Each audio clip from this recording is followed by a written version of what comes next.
Assalamualaikum warahmatullahi wabarakatuh.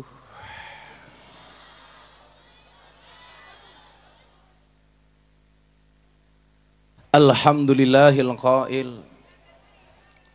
A'udzu billahi samil alimi minasyaitonir rajim. Bismillahirrahmanirrahim. Wa kullan naqussu 'alaika min amba'ir rusuli ma nuthabbitu bihi fuadak. Allahumma salli wa sallim wa barik ala hadan nabiyil karim sayyidina wa maulana Muhammadin wa ala alihi wa ashabil mujahidin at-tahirin. Rabbi shrah li sadri wa yassir li amri wahlul 'uqdatam min lisani yafqahu qawli. Amma ba'du.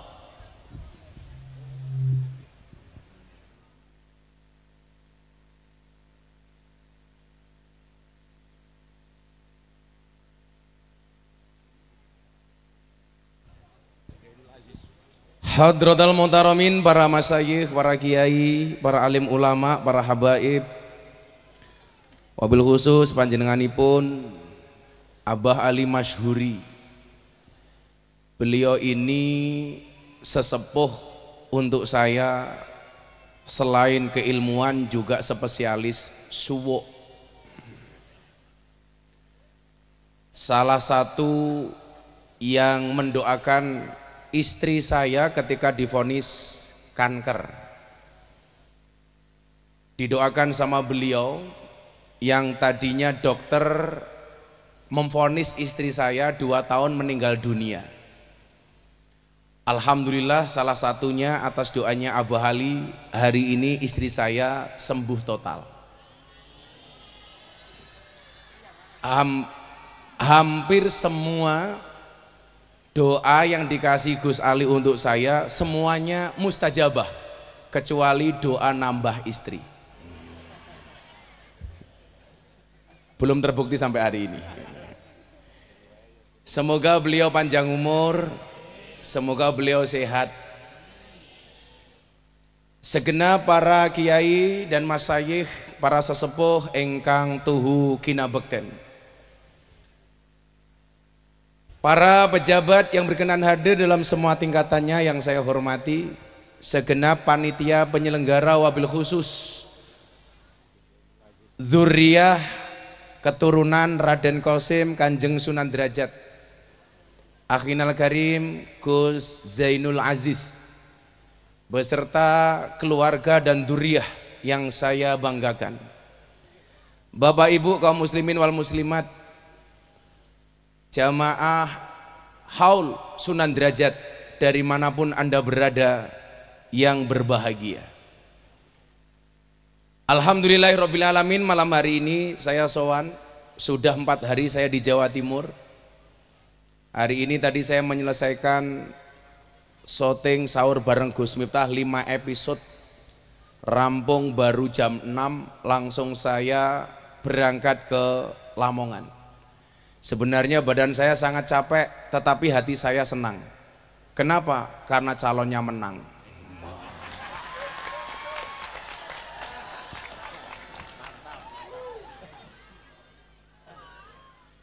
Ada 2 perasaan yang kemudian ketika saya harus sowan Kanjeng Sunan Derajat. Yang pertama, sebenarnya perasaan malu. Orang seperti kita harus matur tentang kewalian seorang Kanjeng Sunan Derajat. Saya tadi matur sama Gus Zainul, zaman saya dulu masih lelaku, satu tempat yang sering saya kunjungi selain Alas Purwo adalah makam Kanjeng Sunan Derajat, termasuk ke tempat beliau bertahanus di gunung sebelah sana itu. Mungkin tidak semua para ziarah pernah datang ke sana, tapi alhamdulillah saya dulu pernah naik ke tempat di mana beliau bertahanus. Ini perlu saya sampaikan kiranya karena memang Nabi sendiri saja untuk mendapatkan keyakinan di dalam hatinya itu harus banyak mendengarkan cerita Nabi dan Rasul sebelumnya. Sebagaimana tadi ayat yang saya sampaikan, wa kullan naqussu 'alaika min amba'ir rusuli ma nusabbitu bihi fuadak. Sehingga kemudian kita bisa melihat bagaimana seorang Nabi Muhammad ketika berperilaku kesehariannya itu mencontoh nabi-nabi sebelumnya. Contoh peristiwa Nabi Muhammad ketika Isra Mi'raj. Ketika beliau sowan, beliau melepaskan sandalnya. Kenapa beliau melepaskan sandalnya? Karena beliau mencontoh ketika Nabi Musa akan bertemu dengan Allah di Bukit Tursina, Nabi Musa menggunakan sandal, Allah perintahkan untuk mencopot sandalnya. Ternyata Nabi malah ditegur. Maka saya sering bilang, Pak, ada perbedaan banyak antara pertemuan Allah dengan Nabi Muhammad dengan pertemuan Allah dengan Nabi Musa alaihissalam. Contoh umpamanya sebelum saya lanjutkan, Nabi Musa itu pengen ketemu Allah, itu inisiatifnya Nabi Musa. Beliau berdoa minta ketemu dengan Allah selama 40 tahun. Yang Nabi saja yang dapat gelar ulul azmi, doanya baru dikabulkan selama 40 tahun. Baru setelah 40 tahun kemudian Allah ijabah. Apalagi kita santri. Makanya kalau kamu berdoa kadang-kadang belum dikabulkan, ya kamu bukan nabi. Makanya kalau saya selalu berprinsip, kalau kita kalah dari segi alim, kita harus menang dari segi kentir. Makanya kalau kamu ini kok berdoa minta jodoh nggak dapat, doanya dibuat simplifikasi saja. Ya Allah, izinkan aku menjadi imam sholat baginya. Namun bila tidak engkau izinkan aku menjadi imam sholat baginya, izinkan aku untuk menyolatkannya.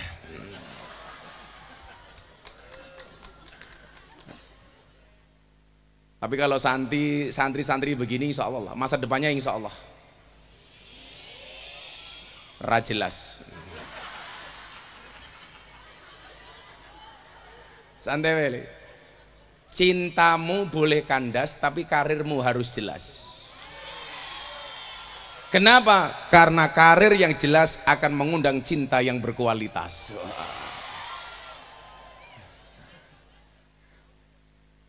Betul, Bu? Saya kemarin matur di tempatnya Abah Ali. Wong lanang ganteng kira penting, sing penting duwe duit. Lah kurang ajar, kaya jenengan Gus. Kowe berarti ngelokke aku merongos, kurang ajar ta kowe? Jadi ngaten, Mbah. Santri saya itu tanya lucu banget. Bah, kenapa di surga itu ada bidadari, nggak ada bidadara? Kita nggak pernah mendengar istilah bidadara. Kenapa selalu bahasa bidadari? Ternyata orientasi laki-laki dan perempuan itu yang membedakan kenapa kemudian di surga itu ada bidadari nggak ada bidadara. Kenapa di surga itu nggak ada bidadari nggak ada bidadara? Karena orientasi laki-laki dan perempuan itu beda, Pak. Laki-laki itu semakin kaya dia semakin butuh perempuan. Maka perempuan beda dengan perempuan. Perempuan itu semakin kaya dia tidak butuh laki-laki. Mila wong wedok ki lak wis sugih kon rabi males, ora penting wong lanang niku. Betul, Bu? Laki-laki itu semakin kaya dia semakin butuh perempuan, perempuan semakin kaya dia tidak butuh laki-laki. Nah, laki-laki kenikmatan tertingginya itu ya perempuan. Tapi perempuan kenikmatan tertingginya apa? Harta, emas dan berlian. Makanya laki-laki itu semakin kaya semakin butuh laki-laki, perempuan semakin kaya nggak butuh laki-laki. Laki-laki semakin kaya semakin nakal, perempuan semakin nakal semakin kaya. Itu loh Pak masalahnya itu. Apalagi perempuan sekarang, waduh, perempuan tuh mampu menyimpan dua pria di dalam satu hati. Wah. Tapi kamu jangan sombong, ingat laki-laki juga bisa membeli tanpa harus mencintai. Lah, modar gue.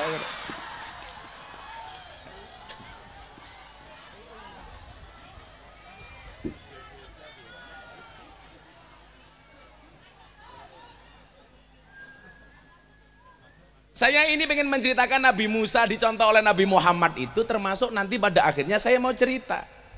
Di awal dulu ketika kontroversi saya ceramah di klub malam itu dasarnya apa? Apa korelasinya dengan Kanjeng Sunan Derajat itu mau saya sampaikan, Pak. ujungnya nanti ke sana lah. Nah, Nabi Musa itu 40 tahun nih baru diterima. Makanya ya awake dhewe lak ndonga bertahun-tahun baru dikabul gitu ya biasa-biasa saja. Maka kemudian Ibnu Athaillah mengatakan apa? La yakun ta'akhuru amadil ata'i ma'al ilhai fid du'a mujiban liyaksika. Fahuwa duminalaka al ijabah. Jangan sampai keberadaan doamu, keterlambatan doamu dikabulkan oleh Tuhanmu menjadikan kamu berputus asa. Kenapa? Karena fahuwa duminalaka al ijabah. Karena dia Allah pasti akan mengabulkan doa-doamu. Itulah alasan Pak, kenapa saya olahraga itu paling suka. 1 nge-gym, 2 sepedaan. Saya kalau sepedaan Pak, Jogja Sragen PP saya kuat Pak. 200 kilo saya sepedaan kuat. Karena bagi saya orang berdoa itu seperti orang bersepeda. Cepat atau lambat pasti sampai tujuan. Maka teruslah berdoa walaupun doa-doamu belum dikabulkan. Cuman pesan saya satu, kalau bersepeda tetap berhati-hati di jalan. Kenapa? Karena jatuh di aspal tidak seindah jatuh di pelukan mantan. Ya.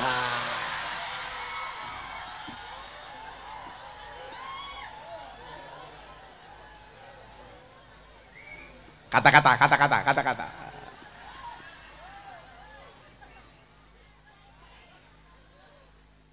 Ya bocah hadrah itu. Berakit-rakit ke hulu, berenang-renang ke tepian. Mantanmu sudah ke penghulu kok kamu masih sendirian.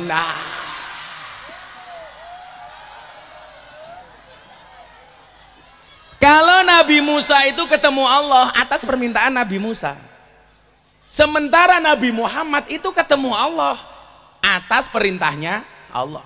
Jadi kalau Nabi Musa itu mengajukan, Nabi Muhammad itu diundang Pak. Tentunya orang yang minta diundang sama berangkat sendiri sama yang diundang itu kan beda. Gini apa mbak Bu? Kalau kita mengajukan untuk ketemu dengan Pak Jokowi dan kita dipanggil Pak Jokowi itu kan beda.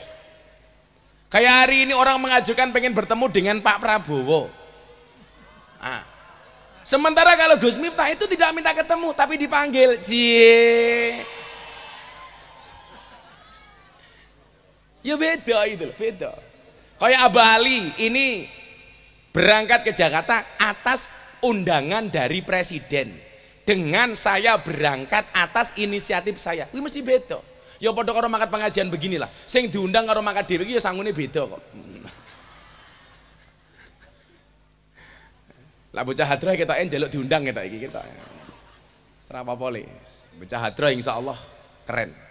Alah bocah hadroh modale mung sarung, jawaban. Aja mok delok sarunge tapi deloken ilmune goblok gitu lho sih.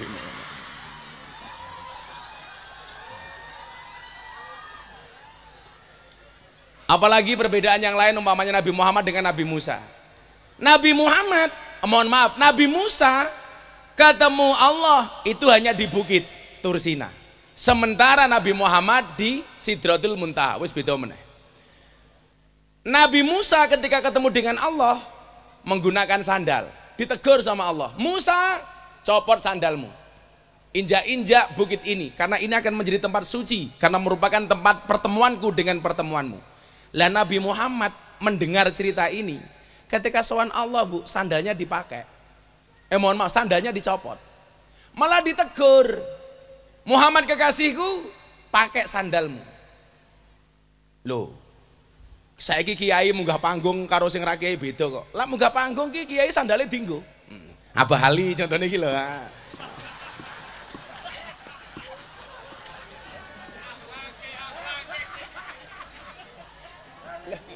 Lho lah kayak kita harus dicopot lah. Abah Ali ora apa-apa itu loh.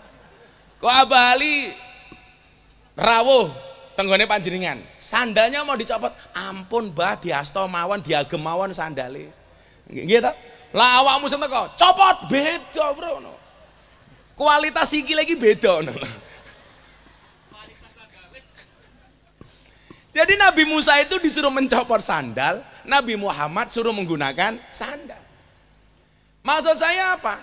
Seorang nabi sekalipun itu butuh diceritakan kisah-kisah nabi-nabi sebelumnya. Tujuannya untuk apa? Tujuannya adalah manusabbitu bi fuadak. Supaya atine ki luwih yakin. Lah kaya awake dhewe niki nyuwun sewu, butuh datang terhadap hal-hal para masyayikh, para kiai, terlebih para wali. Itu sama tujuannya. Manusia B2B fuadak dalam konteks yang lebih kecil. Sehingga kemudian apa? Kalau Habib Lutfi mengatakan sama kita dulu begini, salah satu hal itu dilaksanakan selain wayud karufihi manakibul mutawafa. Makanya tadi sebelum saya sowan sama Abah Rawuh, itu kan tadi pasti ada di dalamnya apa cerita tentang perjalanan Sunan Derajat. Karena ini bagian dari wayud karu fihi manakibul mutawafa. Selain itu apa? Hal ini sebenarnya dilaksanakan dalam rangka menumbuhkan rasa apa? Rasa malu. Rasa malunya siapa? Rasa malu yang hidup kepada yang mati. Yang mati saja mohon maaf masih bisa membahagiakan sekian banyak orang. Mosok awake dhewe urip ora iso gawe seneng marang liyan. Coba gara-gara haulnya Sunan Derajat, nggak usah haulnya lah, yang kulayaum kita bisa saksikan keberadaan makam beliau. Bagaimana kemudian kita tidak malu? Yang sudah sowan sama Allah masih bisa memberikan sekian banyak kebahagiaan, yang mati membahagiakan yang hidup. Lah mosok awake dhewe sing urip kok gawe susah sing urip. Contohnya sing gawe susah niku sinten? Cetha kalah ora trimo. Lah niku termasuk niku. Gawe susah niku. Lah wong rakyate wis trimo.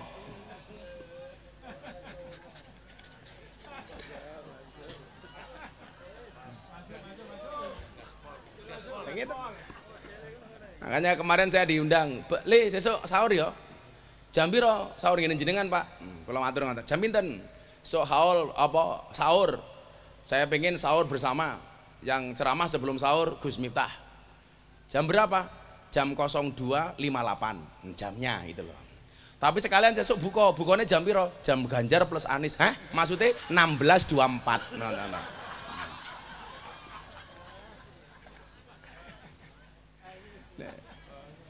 Coba gara-gara makamnya Sunan Derajat menumbuhkan rasa malu seperti apa? Sekian banyak manfaat yang beliau berikan. Kalau matur kali Abah, ternyata menurut Gus Zainul benar. Luar pulau itu yang paling banyak ziarah ke Jawa, itu ya Lampung. Kebetulan Lampung itu tempatnya bapak ibu saya. Mbah saya itu Ponorogo. Tadi saya di jalan matur sama Gus Adim. Saya itu secara kultur lebih nyaman tinggal di Jawa Timur. Karena mbah saya itu Ponorogo. Yang kemarin Abah Ali bilang, "Le, kowe Mbah Ilyas." Nggih. Jadi kalau saya urutkan dari bawah itu Miftah Maulana Habibur Rahman punya bapak namanya Kiai Muhammad Murodi, punya bapak Muhammad Boniran, Muhammad Usman Jalal Iman Karyonawi Madarum, Kiai Ilyas, Mbah Muhammad Besari. Jadi urut ke-8 dari Mbah Ilyas, urut ke-9 dari Mbah Muhammad Besari. Ini saya pikir perlu kita kampanyekan, wong Jawa ki kudu ngerti nasabe. Sehingga kita tidak kalah ketika berbicara soal keturunan dengan kawan-kawan kita habaib umpamanya. Loh, habaib saja itu diminta tes nasab, tes DNA. Apalagi kita orang Jawa gitu loh. Oh, kurang gawean meneh niku. Kurang gawean niku.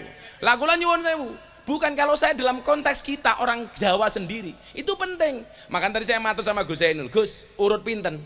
Urut 14. Itu lumrah, Pak. Karena saya sampai Mbah Muhammad Besari saja nomor 9. Mbah Muhammad Besari itu punya bapak namanya Mbah Anom Besari, makamnya di Caruban. Yang istri beliau itu seorang syarifah, namanya Nyai Ruqayyah. Mbah Anom Besari punya bapak namanya Abdullah Mursad, makamnya di Kediri. Abdullah Mursad punya bapak namanya Raden Demang, punya bapak namanya Pangeran Demang, punya bapak namanya Susuhunan Wirasmoro, punya bapak namanya Panembahan Praworo, punya bapak namanya Sultan Trenggono, punya bapak namanya Raden Patah, punya bapak namanya Prabu Brawijaya. Minimal sampai Prabu Brawijaya saya masih hafal. Urutan ke-18 sampai saya. Prabu Brawijaya itu ciri-cirinya rambutnya gondrong, wonge ganteng.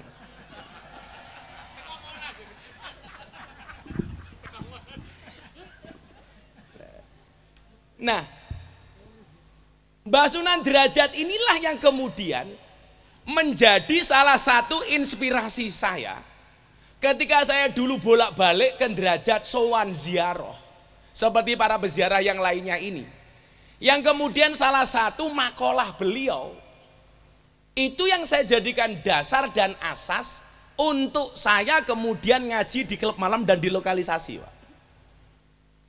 Coba, kan salah satu kritikan orang-orang Wahabi itu begini, Pak. Kenapa Wali Songo itu tidak banyak meninggalkan manuskrip dan kitab? Enggak, maksud saya banyak wali yang tidak punya itu. Padahal kalau kita kaji, minimal makalah-makalahnya para wali itu banyak, termasuk Kanjeng Sunan Derajat. Termasuk 7 kalimat yang sering kita pakai itu. Nah, salah satu dasar yang kemudian membuat saya memberanikan diri untuk masuk ke tempat-tempat yang dianggap orang tidak pantas, salah satunya adalah apa yang pernah disampaikan oleh Kanjeng Sunan Derajat yang sering kita dengar. Apa Willy? Mene ono teken marang wong kang wuta, mene ono mangan marang wong kang luwe. Mene ono busana marang wong kang wuda, mene ono ngiyup marang wong kang kudanan. Yang dulu kemudian saya terjemahkan begini ketika saya masuk ke klub malam. Menyalakan lampu itu di tempat yang gelap, menyapu itu di tempat yang kotor. Itu terjadi tahun berapa, Pak? Tahun 1999 ketika pertama kali saya ke Jogja. Saya beranikan untuk masuk ke satu tempat yang paling menyenangkan di Jogja, namanya Market Flower atau Pasar Kembang. Disingkat Sarkem. Loh, saya bukan alumni. Aku kiai ini goblok kok alumni gitu. Nah, ternyata apa yang disampaikan Kanjeng Sunan Derajat kalau kemudian kita tilik dengan hadisnya Nabi, itu kan selaras dengan wallah fi aunil abdi maka nal abdu fi auni akhi. Allah akan menolong hambanya manakala sang hamba mau menolong saudaranya. Atau kemudian dalam hadis lain kita melihat ahabun nas ilallahi anfa'uhum linnas wa ahabul a'mali ilallahi sururun tudkhiluhu ala muslim. Maka disitulah kemudian saya melihat cara dakwah dan polanya Kanjeng Sunan Derajat itu kalau kita lihat secara ilmiah, yang beliau lakukan itu adalah pola dakwah yang humanisme religius. Apa le? Humanisme religius. Aku ki jeneng kon ngaji rada ilmiah jane aku iso. Ning mesti malah wong ki ra seneng karo aku ngono lho. Wong soalé wong seneng karo aku iki mergo kentir gitu lho. Ora mergo aku pinter ngono lho.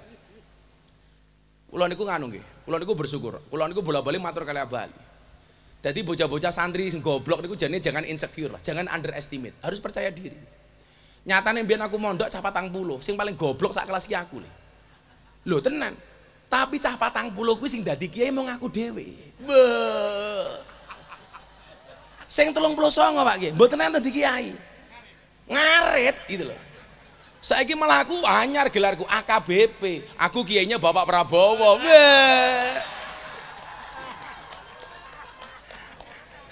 Menang ki bebas.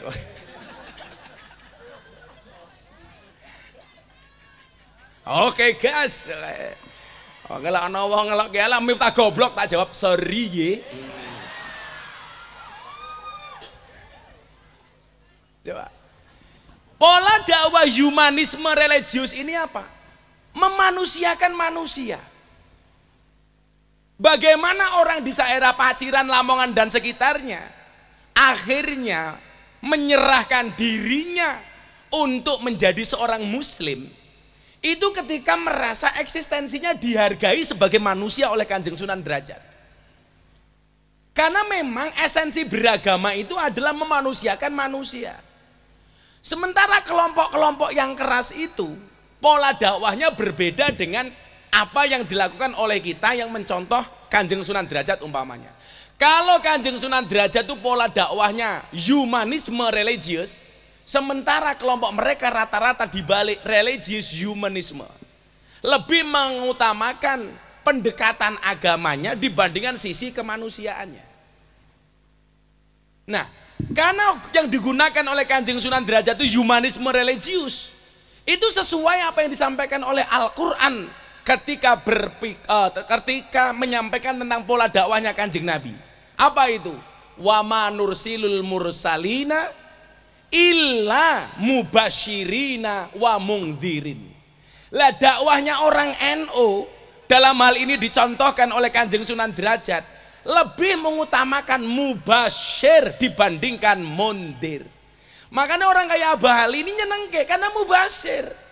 Kowe pengen warungmu laris, wah golek pelayan sing ayu sing susune gede.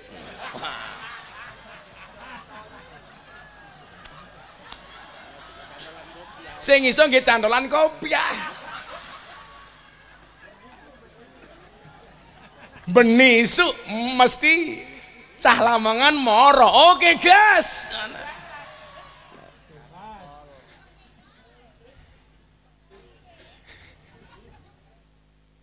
Nah. Loh, saya ingatin Pak, ngapunten nggih. Kan ada pertanyaan begini, Gus. Dari sekian tokoh nasional itu, orang anu sing paling nekat mblayar ngegas dari pertama dukung capres itu Gus Miftah. Dan itu diakui sama semua orang. Itu mohon maaf, kalau ngomong soal reputasi itu ancaman bagi saya Pak. Itu akan mengganggu reputasi saya sebagai seorang mubalik. Apa mana kok jagone kalah, wah iso modar aku Pak gitu loh. Tapi dari awal kemudian saya menyampaikan begini, yang tidak setuju kiai ngawal capres itu mesti orang fasik. Kemungkinan dua hal, satu orang fasik, orang jahat. Kenapa? Karena kalau ada kiai kayak Abah Ali ini berada dekat dengan calon presiden, maka otomatis pintu orang fasik untuk mendekat capres itu menjadi tertutup. Tapi kalau orang baik tidak mau dekat dengan capres, otomatis orang fasik akan mendekat. Kemudian yang nggak terima siapa? Yang kedua, pasti orang yang beda pilihan dengan kita. Lak podo, apik Gus. Lak beda, kiai kok dolanan capres. Gitu? Loh, ini udah gak kampanye lagi, rugi saya kampanye wis menang kok kampanye gitu. Ini kan tahadus bin nikmah. Idkhalus surur. Ketoke sing ra trimo ketoke pendukungnya sing kalah ketoke gitu loh.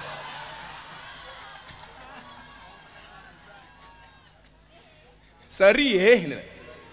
Nah, persoalannya begini Pak. Ini untungnya kenapa kiai-kiai Ahlus Sunnah kayak Abah Ali itu berada di lingkungan capres. Coba Anda lihat, saya sering matur. Sikapnya Pak Prabowo 2014-2019 memang banding karo 2024. Beda Pak. Biyen atos Pak. Wong sekilingnya ulama-ulama atos kok. Loh, baru sadar ya. Dulu Pak Prabowo 2014-2019 itu keras Pak. Galak.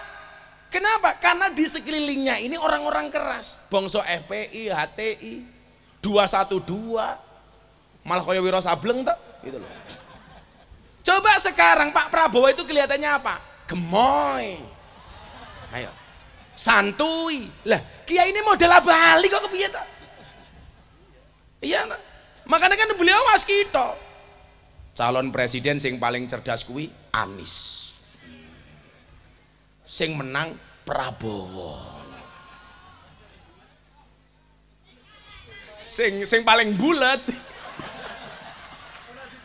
Aku rawani neruske aku, sumpah aku.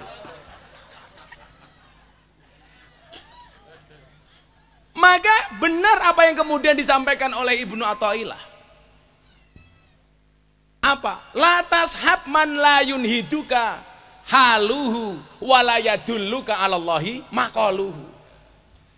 Artinya pola seseorang itu tergantung sahabat orang-orang yang ada di sekitarnya Pak. Hari ini nyuwun sewu, ketika ada sekian banyak kiai Ahlus Sunnah di sampingnya Pak Prabowo umpamanya, kita punya harapan gambaran istana ke depan itu tetap Ahlus Sunnah. Coba Anda bayangkan kalau kemenangan Pak Prabowo sekarang di sekelilingnya itu orang-orang Wahabi Pak, sing wong sing cangkeme atos. Ayo, nanti pas pampres begitu ada orang datang, takbir, lah cilaka Pak. Ayo. Kalau sekarang full senyumin saja. Lah, ya beda meneh kuwi.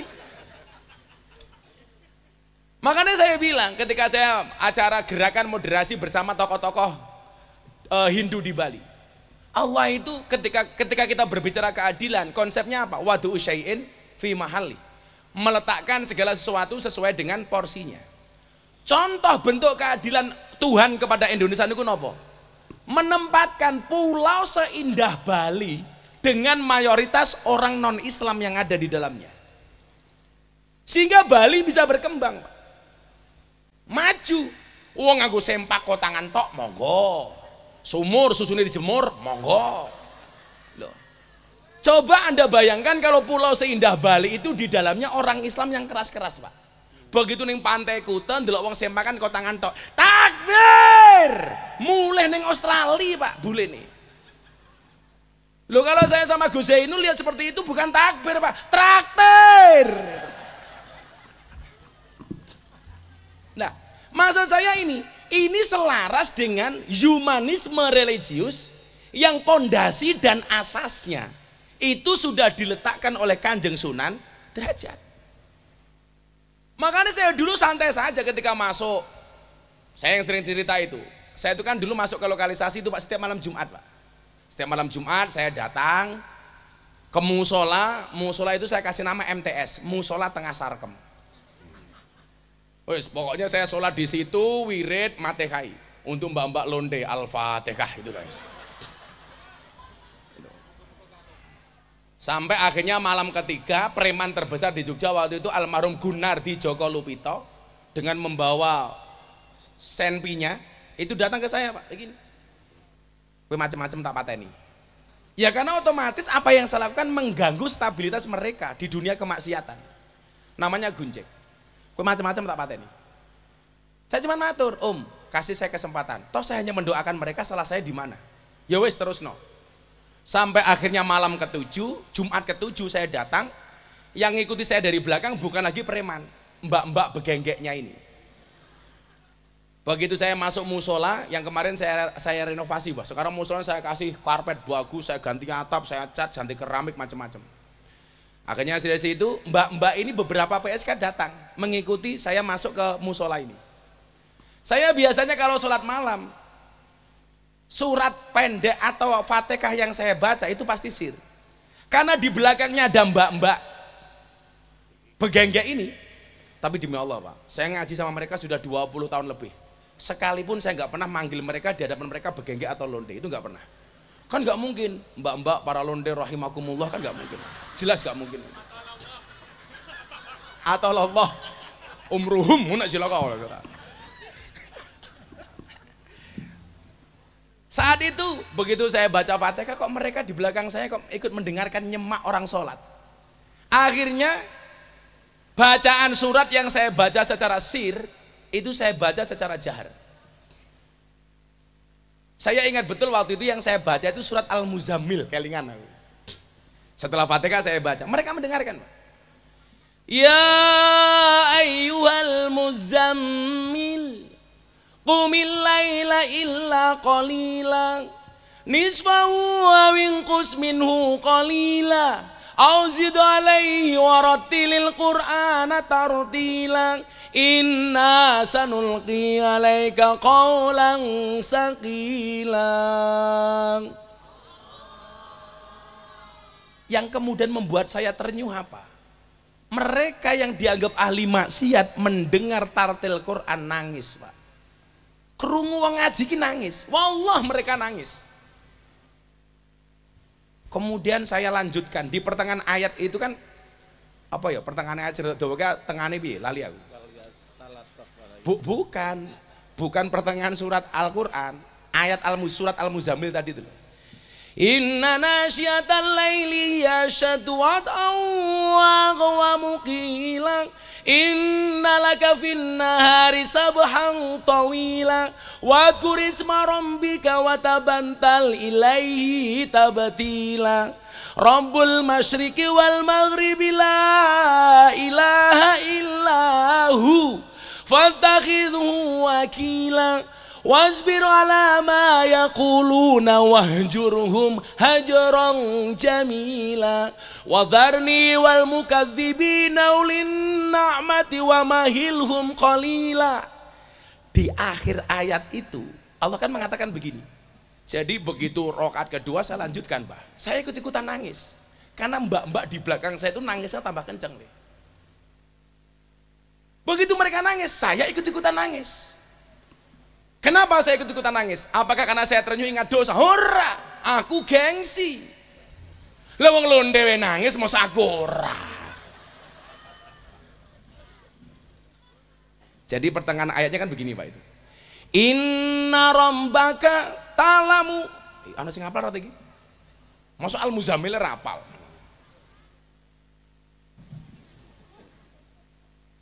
Wah, rasi tak sangoni we. Duitku oke lagi ini Prabowo kok. Malah kul huwailek lho. Orang ngono meneh bedane beda meneh ning Yogya ana. Imame bar Fatihah inna, tapi lali arep inna apa? Inna. Meneng meneh. Inna akhirnya makmu memburi bengok banget. Inna lillahi wa inna ilaihi rajiun. Di akhir ayat itu kan Allah mengatakan apa? Wastaghfirullah, wastaghfirullah, innallaha ghafurur rahim. Nah, rampung sholat Pak, mbak-mbak ini nanya, Mas, jenengan iki wong kentir, mun malam Jumat kok moro ning lokalisasi? Muncul itulah kalimat pertama yang saya gunakan dari Kanjeng Sunan Derajat ketika mbak-mbak itu bertanya kepada saya. Tapi waktu itu bahasa saya apa? Wenono ageman marang wong wudo, wenono tongkat marang wong wuto. Yang itu intisari dari Kanjeng Sunan Derajat. Maka saat itulah kemudian mereka bilang, Mbok Gus Miftah ngaji di sini. Nah, itu terjadi tahun 1999. Maksud saya apa? Kalau hari ini orang mengenal saya, asbabnya ya salah satunya Kanjeng Sunan Derajat yang memunculkan bagi saya keberanian untuk mengambil resiko. Karena kan gak semua orang berani Pak. Makanya kemarin saya sampaikan, kula saya ini dakasura rohusa ilal adaba. Segala sesuatu kalau jumlahnya itu banyak pasti murah kecuali adab. Makanya anak-anak santri itu kalau pengen mahal gampang, jadilah yang sedikit. Karena barang itu kalau sedikit pasti langka, kalau langka pasti antik, kalau antik harganya mahal. Kiai ki oke le, sing ngurusi lonte jarang. Sopo? Gus Miftah. Berarti Gus Miftah kiai? Kiai larang goblok.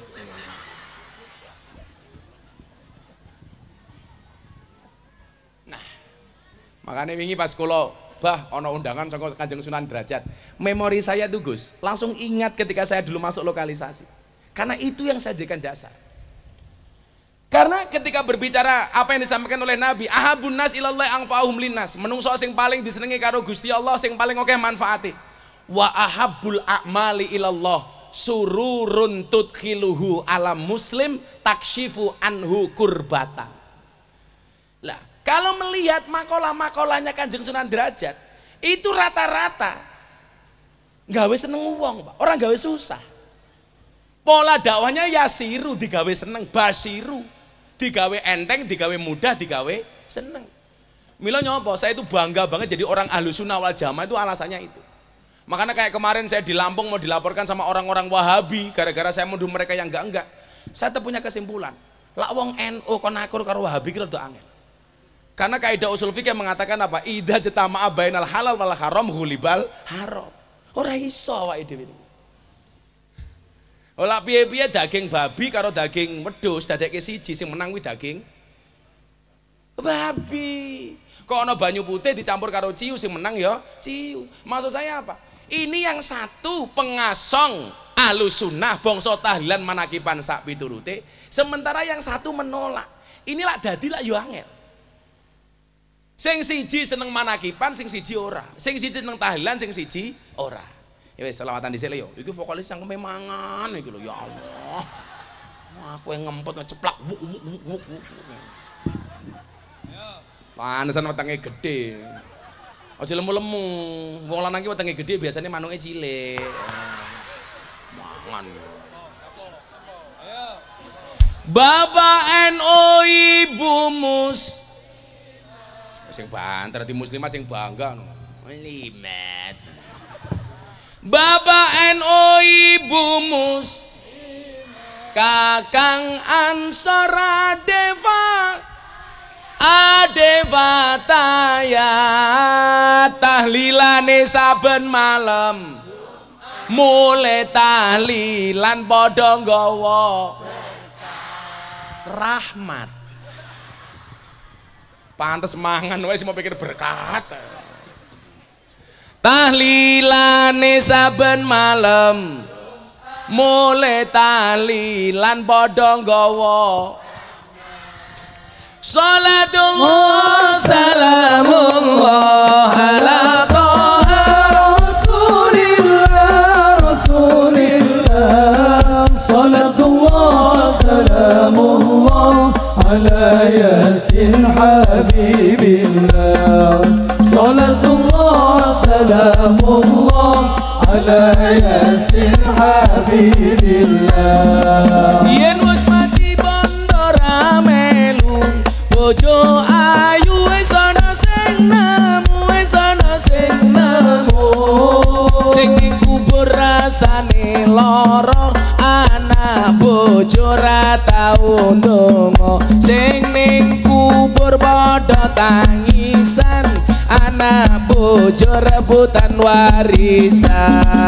Salatullah salamullah ala rasulillah rasulillah salatullah salamullah ala yasin habibillah salatullah salamullah ala yasin habibillah.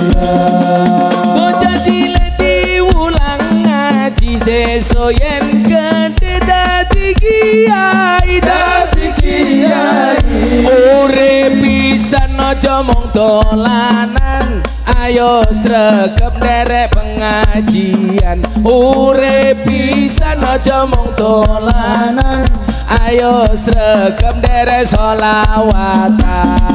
Salatullah salamullah ala rasulillah rasulillah salatullah salamullah ala yasin habibillah salatullah salamullah ala yasin habibillah. Sallu ala nabi Muhammad. Dolan ning sawah dos ning kali kayu nangka digawe lemari Gosali gagah lan sregep ngaji akeh rondo sing njaluk di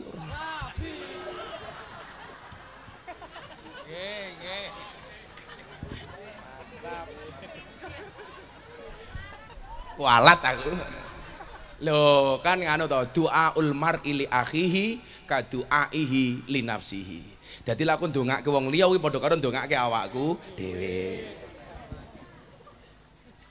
Neng aku ora wani. Lah sing gelem wah antri, Bro. Gantengnya kaya ngene kok. Tapi sorry ya, saya adalah laki-laki yang setia. Karena saya punya prinsip lelaki yang hebat bukan lelaki yang mencintai banyak wanita, tetapi mencintai satu wanita dengan banyak cara. Saya harus ngomong seperti itu. Kenapa? Karena direkam banyak kamera. Konangan bojoku modar, Pak. Halalah, ngalim-alime kiai. Dikitak bojone goblok dadak tak kandhane. Lawang Sayyidina Umar setan iblis demit wedi karo Umar. Beli aja wedi karo bojone kok. Mila lah ana wong Lamongan bojone galak niku insyaallah dua kemungkinan. Kemungkinan pertama Anda akan diangkat menjadi walinya Allah seperti Umar. Amin. Atau kemungkinan kedua min alamatil setruk.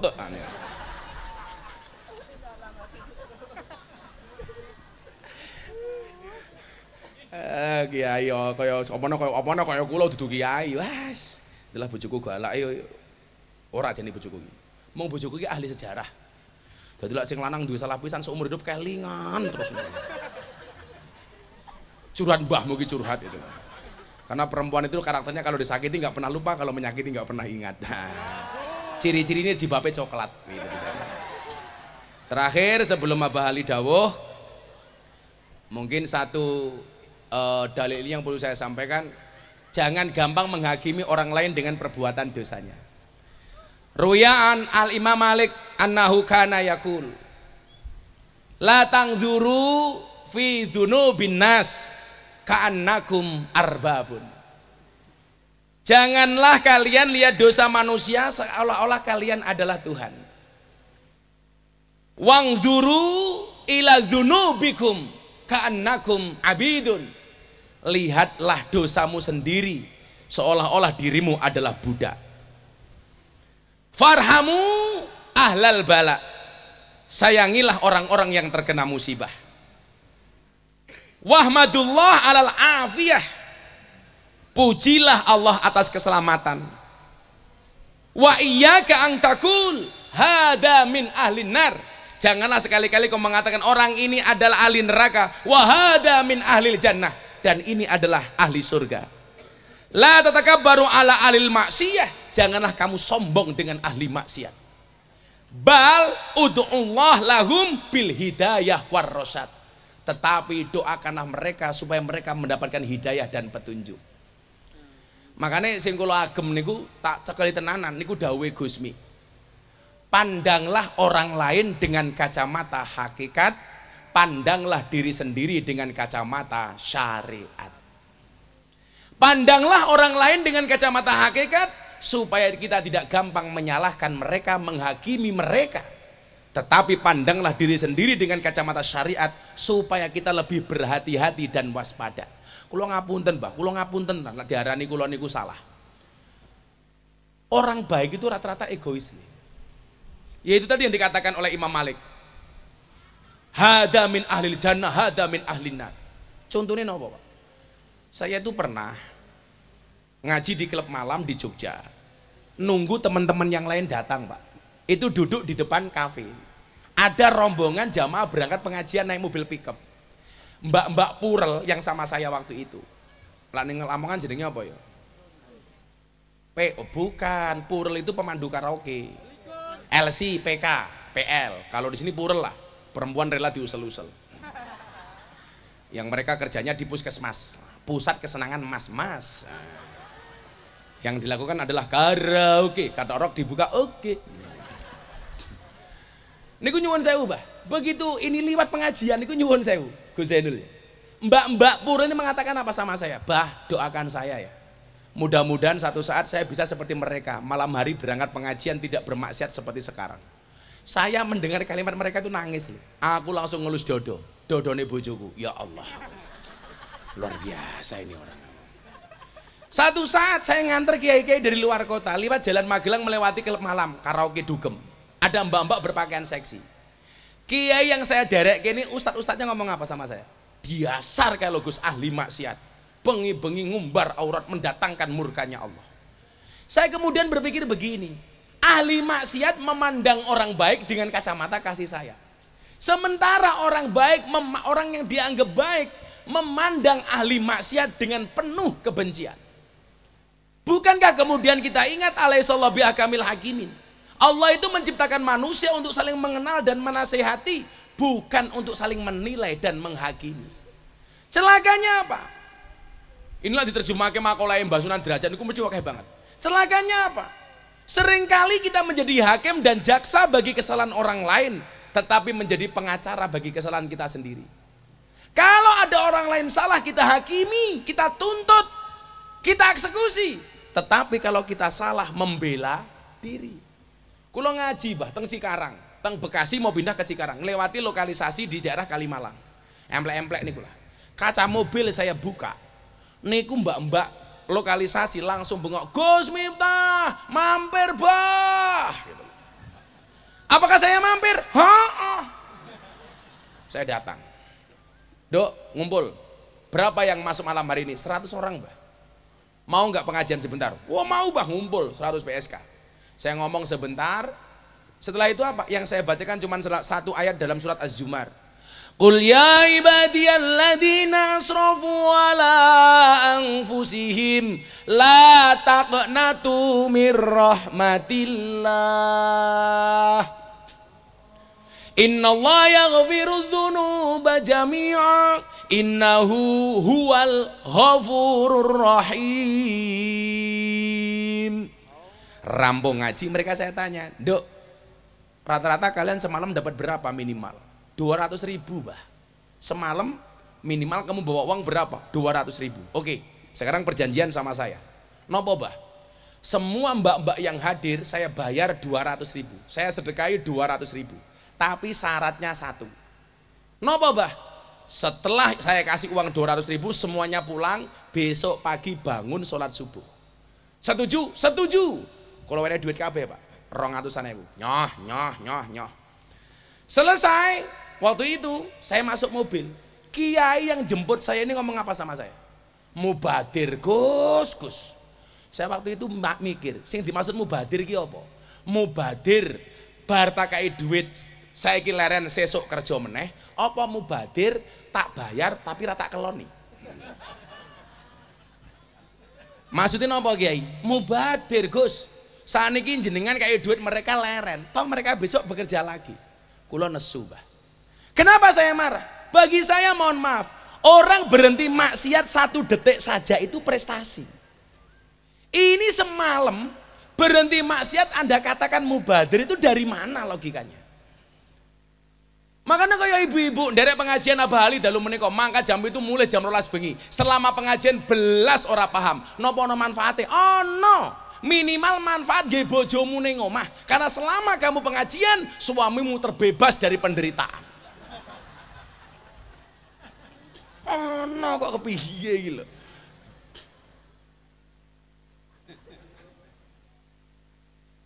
Lha kaya ana mbak-mbak PS kan Pak sedo, Mbak saya layat kan ndongake. Ya saya layat ndongake.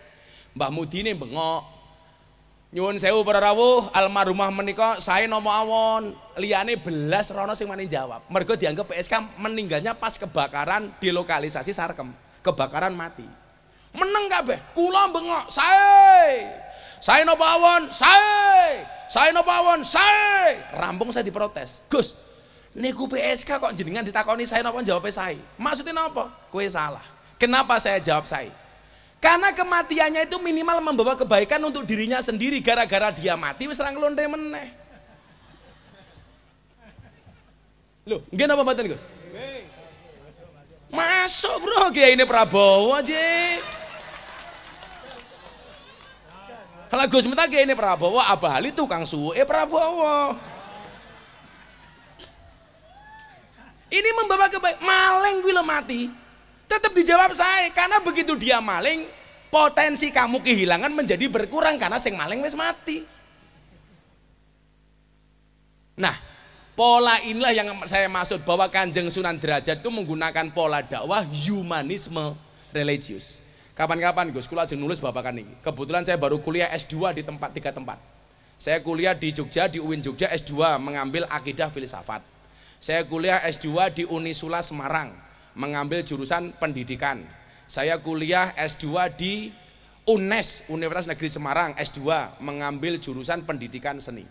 Nah, nanti pas pendidikan itu saya mau nulis. Karena dulu skripsi saya itu berbicara tentang pendidikan yang menyenangkan. Lah, ini saya mau nulis humanisme religius by Sunan Derajat. Ya tagihan loh kayaknya. Malah tambah semangat aku. Jadi tahun ngarep aku wis kuliah S3. Wah, jadi sok Gus Zainul nyuruh aku wis Dr. Miftah Maulana Habibur Rahman. Lah saiki cukup prof, bukan profesor, provokator. Hanya Bapak Ibu, mari kita dengarkan mau idoh. Kalau ini baru mau idoh. Kalau ini cuma dongeng-dongeng saja dari Abah Ali. Cuman pesan saya cuma satu, yang sering kali saya sampaikan, jangan pernah menghina pendosa seolah-olah kita tidak pernah berbuat dosa. Bahkan ahli maksiat pun masih boleh masuk surga selama dia mau bertobat. Karena pada hakikatnya surga dan neraka Allah ciptakan sama-sama untuk ahli maksiat. Allah ciptakan surga untuk ahli maksiat yang mau bertobat, dan Allah ciptakan neraka untuk ahli maksiat yang tidak mau bertobat. Terima kasih. Assalamualaikum warahmatullahi wabarakatuh. Waalaikumsalam warahmatullahi wabarakatuh. Kepada Gus Miftah Kiai Haji Miftah Maulana Habibur Rahman Yogyakarta dihaturkan banyak terima kasih. Kaum muslimin muslimat, para masyayikh, jamaah istighosah dan pengajian akbar Haul Raden Qasim Sunan Derajat ke-514 yang dirahmati oleh Allah. Marilah kita dengarkan Mau'izatul Hasanah selanjutnya yang dirangkai dengan barokah doa oleh beliau Kiai Haji Agus Ali Masyhuri Sidoarjo. Dumateng panjenenganipun Abah Ali wekdal kula sumanggaaken. Shallu ala Nabi Muhammad.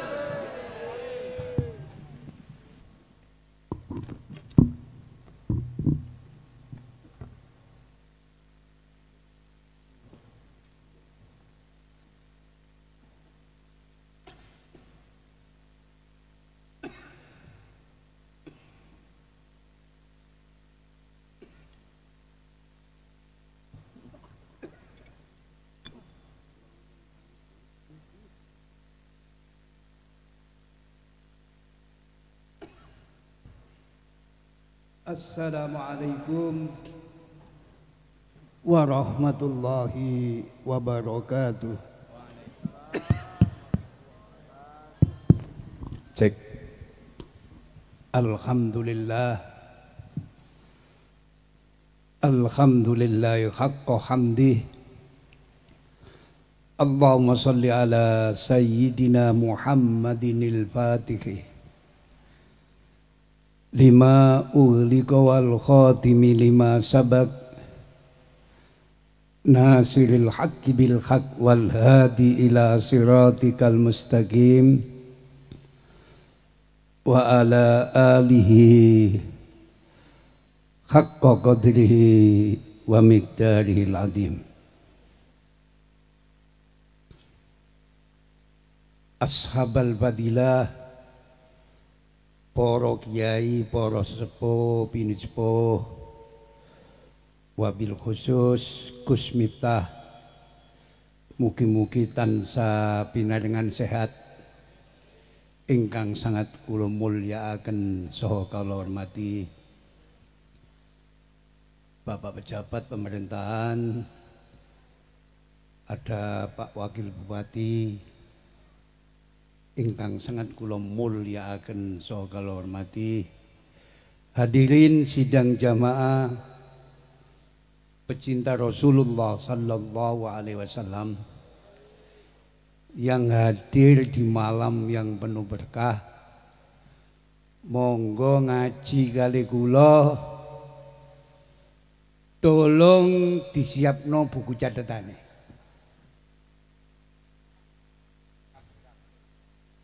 Pertama, saya mengambil apa yang disampaikan Imam Sufyan ibnu Uyainah, guru dari Syekh Ahmad bin Hambal dalam bidang hadis. Beliau punya satu tesis, inda dzikri sholihin tanzilur rahmah. Pada menyebut nama orang soleh,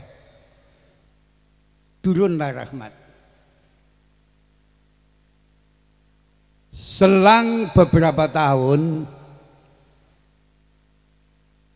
dawuh ini diperkuat oleh beliau Hujjatul Islam Al-Imam Abi Hamid Muhammad bin Muhammad Al-Ghazali.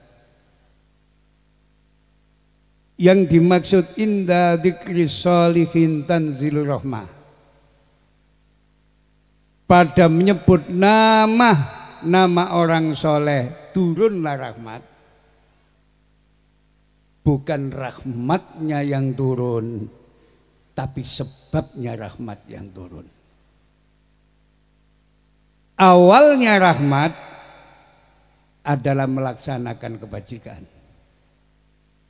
Sedang awalnya kebajikan adalah mencintai orang-orang soleh yang istiqomah melakukan kebajikan. Stop. Bisa dilanjut? Bisa dilanjut? Sabda ini diperkuat oleh apa yang disampaikan oleh salah satu tabi'in yang terkenal, Ibnu Sirin. Inna hadal ilma dinun fanduru amman ta'khuduna dinakum. Allahumma sholli ala Muhammad. Sesungguhnya ilmu ini, ilmu sanad adalah agama. Maka lihatlah dari mana kamu mengambil agama kamu. Allahumma sholli ala Muhammad.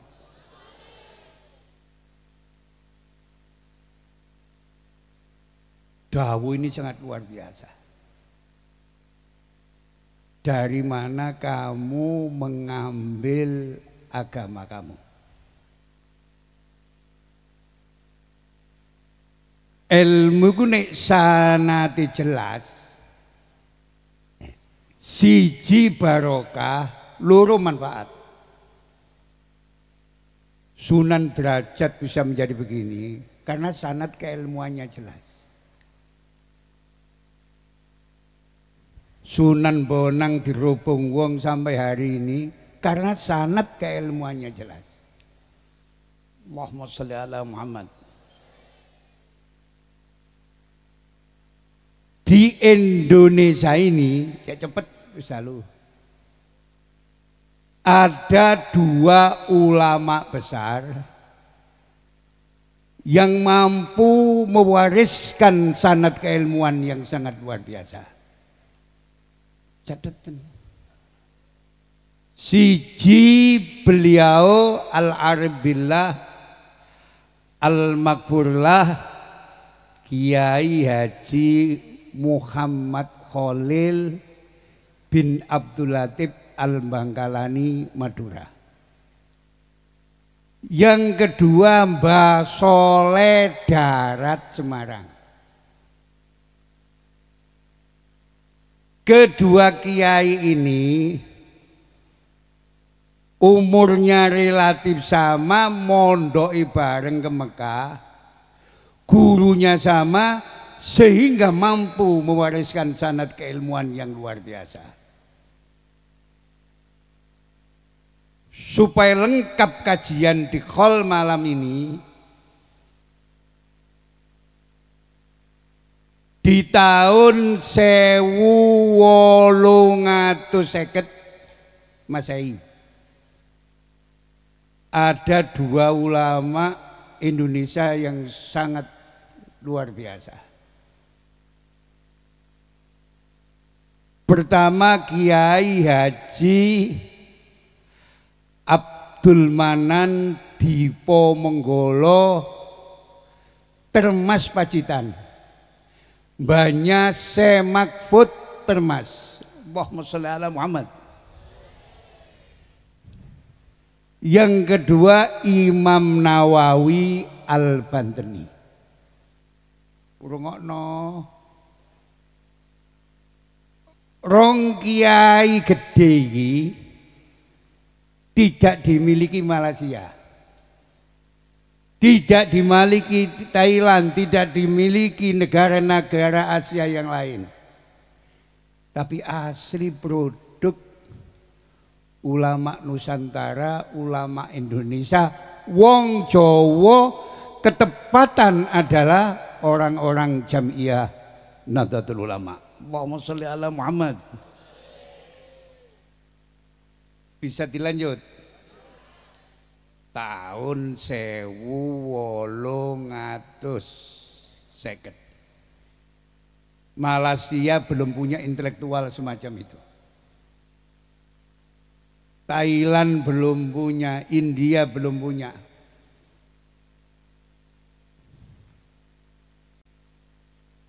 Adapun murid-murid beliau, pertama murid Hadratus Syekh Kiai Haji Muhammad Khalil bin Abdul Latif adalah KH Hasim As'ari, seorang pendiri Pondok Pesantren Tebu Ireng Jombang, seorang pendiri Jam'iyah Nahdlatul Ulama sekaligus sebagai pahlawan nasional. Top Markotop belum ada. Ngedekno pondok lho, zaman penjajahan gak gampang. Mendirikan sebuah organisasi gak gampang. Tapi beliau Mbah Hasyim mampu mengukir prestasi dan prasasti. Contoh, dalam pertempuran 10 November saja Mbah Hasyim bisa ngerahkan pasukan 30.000 santri untuk jihad mempertahankan kemerdekaan di Surabaya. Allahumma sholli ala Muhammad. Tidak ada.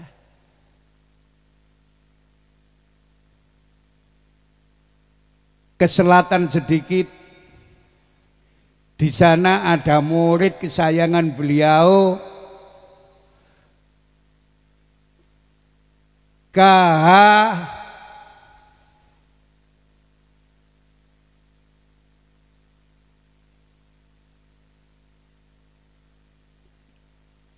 Kiai Dahlan.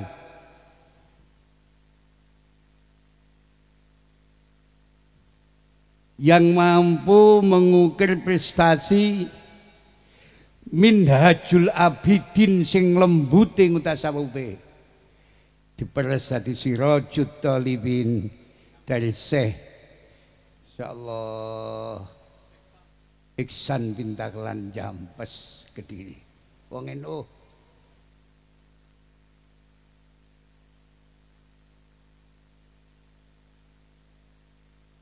Ngalor sedikit, di sana ada KH Wahab Hasbullah, seorang penggerak Jam'iyah Nahdlatul Ulama, pendiri Jam'iyah Nahdlatul Ulama, sebagai pendiri Pondok Pesantren Bahrul Ulum Tambak Beras Jombang.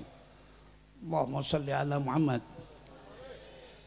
Balik ke selatan, di sana ada KH Romli, Kiai Romli, insyaallah seorang mursyid Toreko Qadiriyah Naksabandiyah dari Rejoso Peterongan Jombang.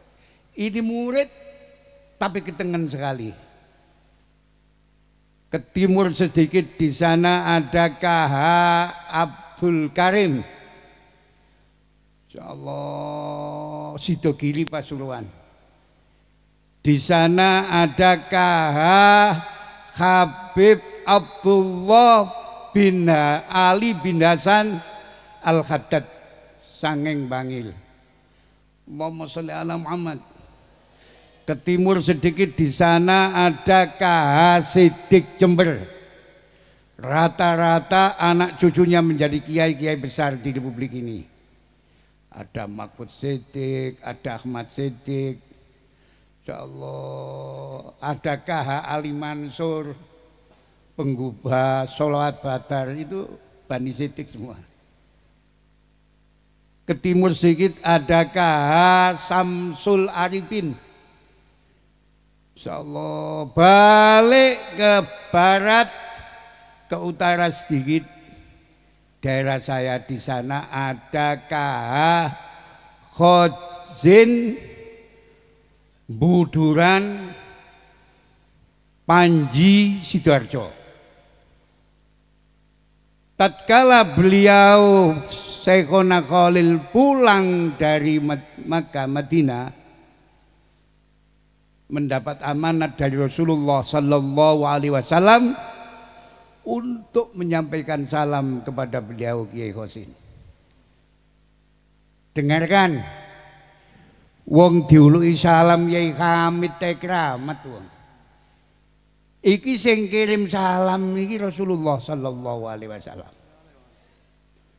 Dikoleh ketemu satu waduh jelo pun salame kula tirami. Allahumma sholli ala Muhammad. Di sana ada KH Yakub Buduran Panji Sidoarjo, merupakan kiai konglomerat pada zamannya. Coro saiki eling Khairul Tanjung, rata-rata masjid jame di Jawa Timur, di sana ada jayanya Kiai Yakub Panji. Allahumma sholli ala Muhammad. Termasuk masjid jame Sidoarjo.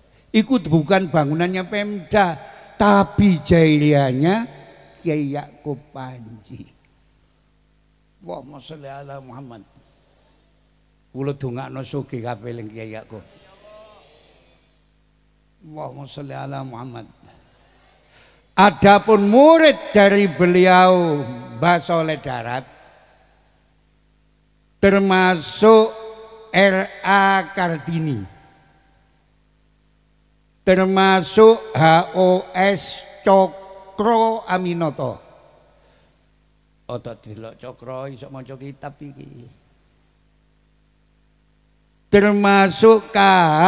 Ahmad Dahlan, pendiri Muhammadiyah. Ya Allah. Mulai konco-konco NU Muhammadiyah gak usah tukaran. Iku tunggal guru. Bahkan secara nasab kedua-duanya adalah dzurriyyah dari Sunan Giri Gresik. Allahumma sholli ala Muhammad. Allahumma sholli ala Muhammad. Bisa dilanjut? Bisa dilanjut? Inna hadal ilma dinun fanduru amman ta'khuduna dinakum. Sesungguhnya ilmu ini, ilmu sanad adalah agama. Maka lihatlah dari mana kamu mengambil agama kamu. Allahumma sholli ala Muhammad. Kalau yang diambil itu sanad ke ilmu jelas dari para wali-wali songo yang ada di negeri ini, sambung kepada beliau Rasulullah sallallahu alaihi wasallam. Gak usah tes DNA, nek sanad keilmuane sumber itu kono, insyaallah sambung dengan beliau Rasulullah sallallahu alaihi wasallam. Muga-muga tadi keterangan sing barokah, tadi keterangan sing manfaat. Niki kula wacae dongae sebab pidato nduk kholi wali kok ale tawa-tawa. Rata-rata wali-waline Allah mboten demen ngomong. Gak ono waline Allah gedabur sih gak ono. Mulai langsung kula dongani sampeyan namine nggih. Donga niki jenenge sholawat Badawi Kubro. Guru kula dawuh nek ana kampung diwacana selawat iki insyaallah aman. Berkah, murah sandang, murah pangan, insyaallah penduduk dadi penduduk ahli ibadah. Al-Fatihah. Bismillahirrahmanirrahim. Alhamdulillahirabbil alamin. Allahumma shalli wa sallim wa barik ala sayyidina Muhammadin nurid dat wa sirris sairil asma'i was sifat. Allahumma shalli ala nuril anwar wa sirril asrar wa tiryakil aghyar wa mitahi babil yasar sayyidina Muhammadinil mukhtar wa alihil adhar wa ashabil akhyar adada ni'amillahi wa ifdalih.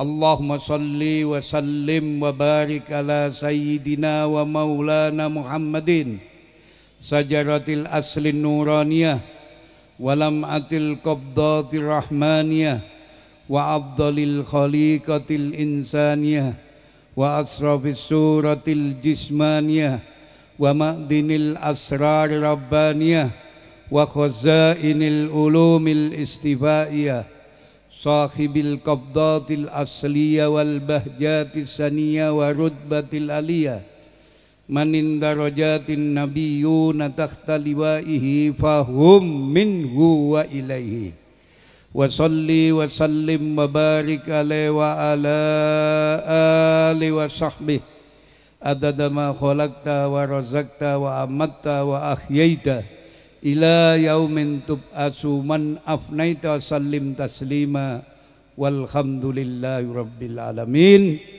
wa sallallahu ala sayyidina Muhammadin wa ala alihi wa sahbihi wa sallam walhamdulillahi rabbil alamin. Wassalamualaikum warahmatullahi wabarakatuh.